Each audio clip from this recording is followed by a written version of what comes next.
En fantastisk oplevelse.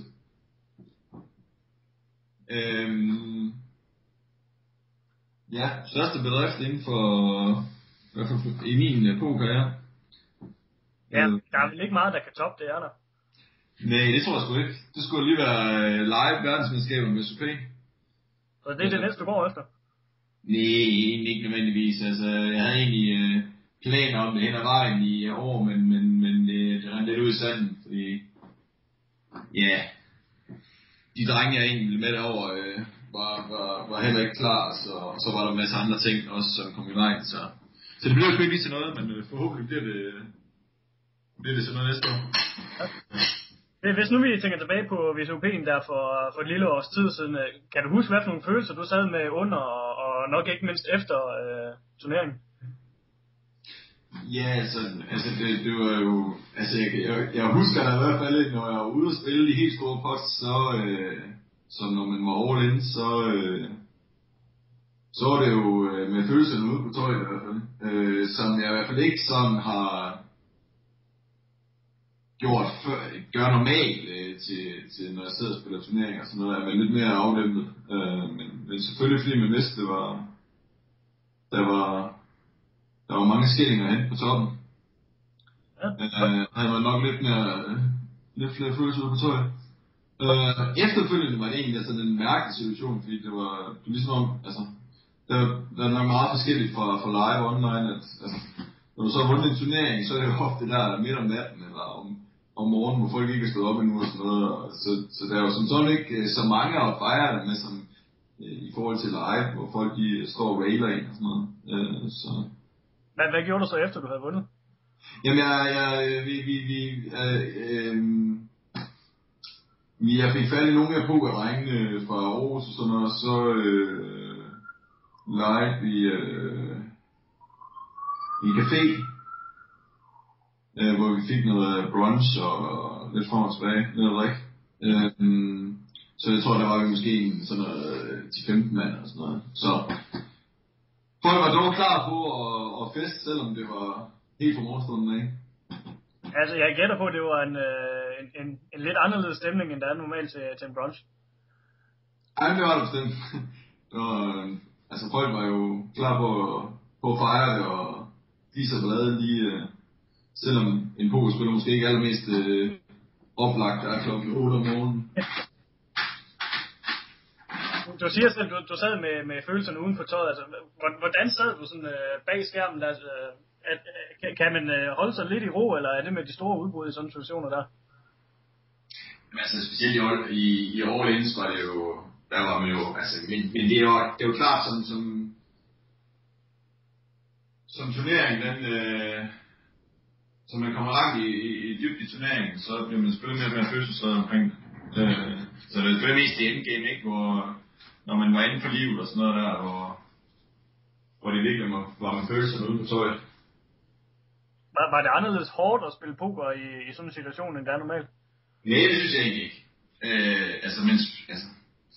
Nu har jeg spillet poker i lang tid, sådan noget, så jeg synes egentlig, at man spiller jo bare spil, så man nu kan, ikke, og så er det jo ikke så meget længere.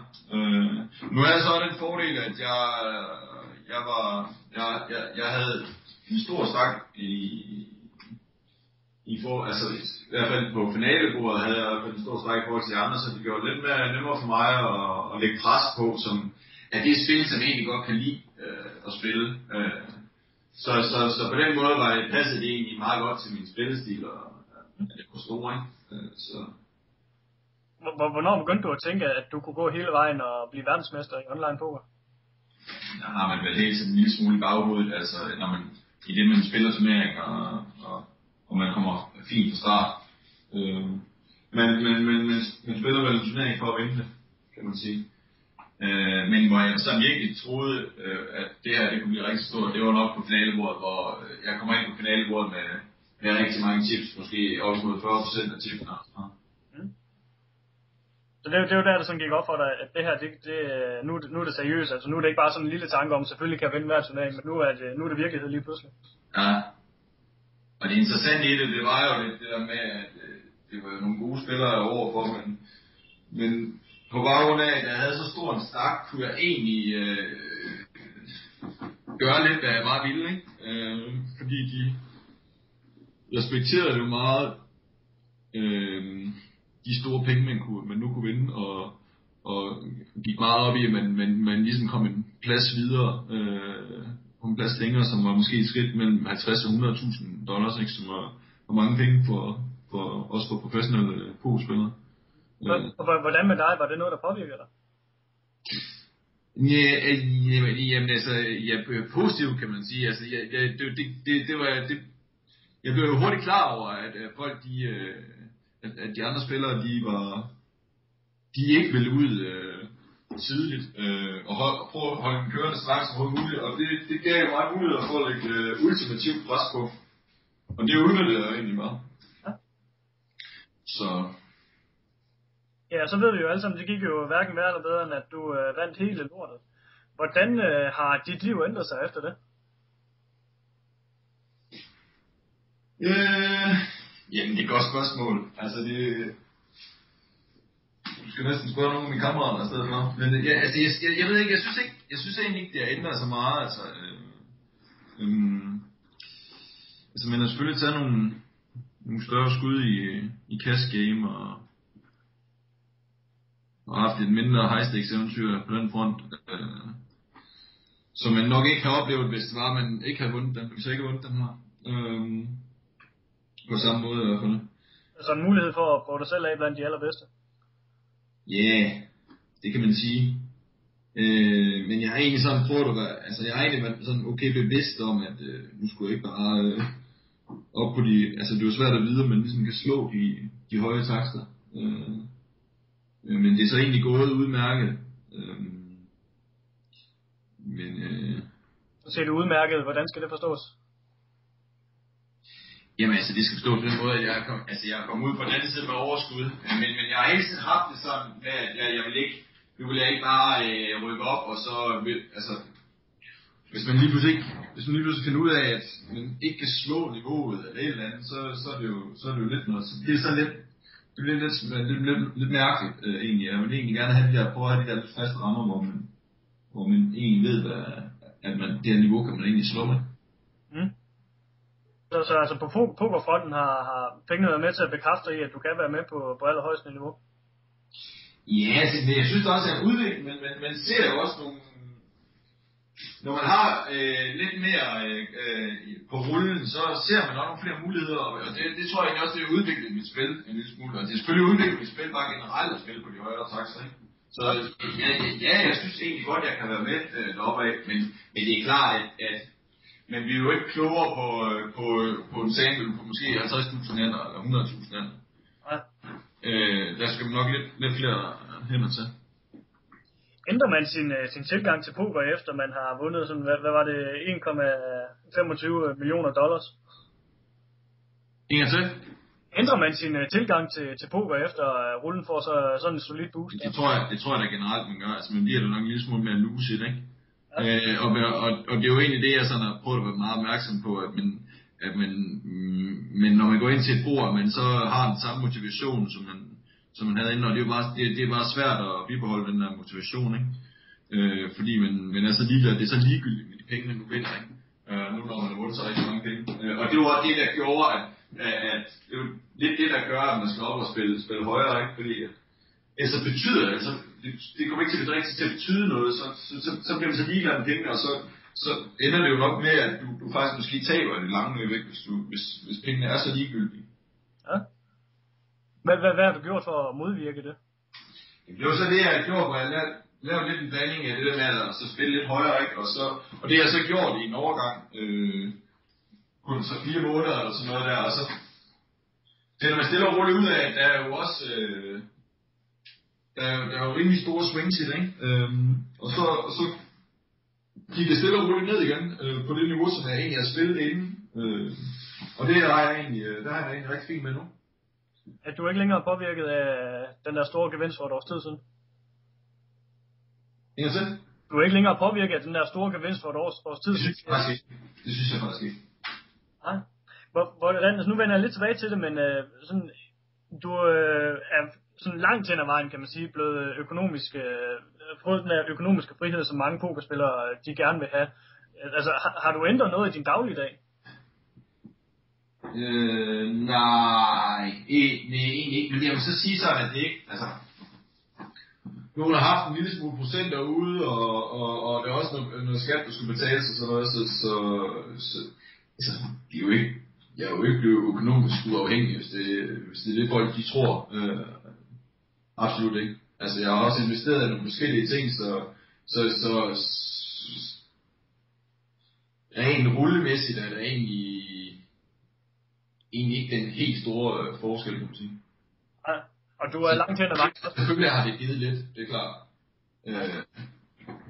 Men når det hele er trukket fra, så er det ikke fordi, at jeg kan nyde godt af det resterende overskud resten af mine dage. Absolut ikke. Nej. Og hvordan har du udnyttet den her profilering, der har været af dig, i hvert fald lige efter? Er det noget, du har tænkt på, eller prøver du bare at leve videre, som du altid har gjort? Jeg vil sige, at jeg går ikke så meget op i det. Det der med at prøve at eksponere mig selv, eller profilere mig selv, hvis det er sådan, vi skulle udtrykke det. Men altså, jeg havde jo tæt kontakt til en god kammerat, som også var på daværende tidspunkt var VIP-manager i Bet24, Allan Jespersen. Ja. Og han ville godt hjælpe mig med at få en kontrakt der ved Bet24. Og der endte det så med, at vi godt kunne, eller vi fik noget op at stå der, ikke? Og så fik jeg så den her kontrakt med Bet24, som så ikke var særlig langvarig, fordi at de nu blev udkøbt. Så. Men det var meget fedt, at ens kammerater så ser potentiale og gør noget for det, så det hjælper mig frem på den måde. Lige præcis. Og det er, altså nu er det jo ved at være et års tid siden, du blev verdensmester, og nu står det næste VM jo for døren. Har du tænkt dig at forsvare din titel der? Ja, det har jeg. Jeg har egentlig også givet det nogle skud sådan hen ad vejen i serien her. Det er egentlig sådan gået ok. Jeg lavede et par dybruns. Så jeg er i hvert fald, men jeg er bestemt motiveret for at spille eller forsvare min titel i main eventen. Ja. Hvad er dine forventninger til det? Det er svært at have nogle, altså det er jo svært at have en stor forventning. Det er jo super gode spillere, specielt i den der turnering der, eller generelt bare i hele serien, ikke? Det er svært at sætte nogle forventninger, kan man sige. Altså, man har jo bare et håb om, at man kommer så dybt, som man nu overhovedet kan, ikke? Altså, det kunne selvfølgelig fedt, hvis man kunne gøre en god figur i netop den turnering, hvor man har en forsvarende titel, kan man sige. Ja, vi ved jo også alle sammen, at der kræver selvfølgelig også noget held for at gå dybt i en turnering, men kan du prøve at sætte nogle ord på, hvad det kræves for at gå hen og vinde en turnering som main event i World Series of Online Poker, World Championship? Ja, altså, de her V-cups er jo meget kendetegnende ved, at turneringerne er meget dybe, forholdsvis dybe i forhold til almindelige søndagsturneringer. Måske dobbelt så dybe. Og det giver meget mere plads til at gøre nogle forskellige ting, specielt sådan noget som re-races. Det tror jeg sådan noget, som gode turneringsspillere bruger rigtig meget med at 3, 4, 5, 6, 7 bet. Så det kan vi ikke bruge i samme grad i almindelige daglige turneringer, fordi der er simpelthen ikke dybt nok. Så på den måde kan du presse modstanderen en del mere af de her turneringer. Ja. Og hvis det er meget urutinerede spillere, som ikke er vant til det her med, at man sidder og re-race pyfer, så kommer de til at fold alt for meget. Så på den måde kan man i hvert fald presse citronen ind meget. Og det er jo nok også sådan noget, men altså sådan en, som for eksempel minister, hvor Simon Ravnsbæk, han gør meget i. Så og man jo så se på hans resultater, det er jo nok ikke under gennemsnittet i hvert fald. Nej, det vil jeg selv at sige. Altså med Ministerborg og Ravnsbæk nævner du nu, altså det er jo dygtige spillere, der stiller op til den her turnering der. Ja. Er der overhovedet value i at spille den turnering, eller er det lige så meget for lige, at man gør det? Ja, det altså absolut for lige. I value, jamen det altså. Det er svært at svare på. Det er nok meget marginalt. Jeg ved faktisk ikke rigtig, hvor mange. Altså det er jo selvfølgelig også en del qualifiers som turnering, siger men ved selvfølgelig alle de bedste top turneringsspillere, de spiller den, så altså der er selvfølgelig skal nok være en del dårlige spillere, men absolut også alle de gode. Så hvor mange softsports regner du med, der vil være i sådan en turnering, som du vil kunne udnytte fuldt ud? Ja, igen, det er svært at svare på. Jeg ved faktisk ikke. Men det er nok knap så mange som generelt i normale søndagsturneringer eller hverdagsturneringer. Ja, uden tvivl. Her til sidst har du nogle gode råd til en hobbyspiller, der muligvis har kvaldet sig, eller nogen, der prøver at tage et enkelt skud og giver sig i takt med det nu her? Jamen så altså i forhold til at spille turnering, eller? Ja. Altså, hvordan griber man hele den her situation an med at spille en kæmpe turnering og spille VM? Du skal jo nok ikke være bange for at spille dine kort, og så specielt preflop, der skal du bare hænge på frakken, hvis du ikke tror, modstanderen har noget. Ja, det er lidt, altså man skal sgu, man står ikke blive skræmt af pengene i hvert fald. Det er jo, ja, det er jo lidt en klassiker, som folk de siger, ikke, men altså man skal prøve at se, at hvis man tror på, skal nok tro lidt på instinktet og ikke, ja, jeg ved det faktisk ikke helt. Men det var det, der hjalp dig til at gå hele vejen for et års tid siden. Ja, altså spil bare med spil, og så måtte det være eller briste, ikke? Så ja, det er ja. Du skal have mange tak for hjælpen. Vi krydser fingre for titelforsvaret nu her om ja, det bliver så i aften, når det kommer ud her. Så held og lykke med det i hvert fald. Jo, tak.